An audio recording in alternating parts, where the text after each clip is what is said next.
यो भिडियो हेर्नु न हामी 3 करोड नेपालीलाई चाहिएको विकास पनि यस्तै नै होला क्या मलाई चाहिँ यस्तै नै हो चाहिएको ठुला ठुला महल चाहिएको होइन हैन खुसी सबैसँग अलिकति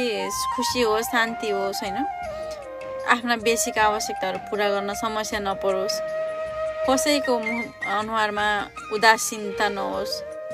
त्यही त हो नि विकास हेर्नुस् ल पुरा भिडियो विकास भनेको खुसी रहेछ हाँसो रहेछ क्या हाँस्नु रहेछ हैन ठुलो घर बनाउने अनि घरको माथिल्लो तलामा रुँदै रुँदै बसिराख्नु पर्छ त्यो विकास होइन रहेछ हैन ब्याङ्क ब्यालेन्स टन्न छ मनभरि पिर्छ जलन छ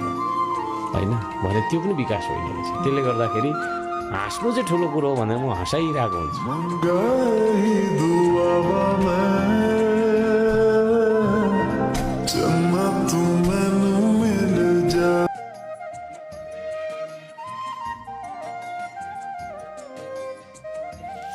ए होइन त हामीलाई चाहिएको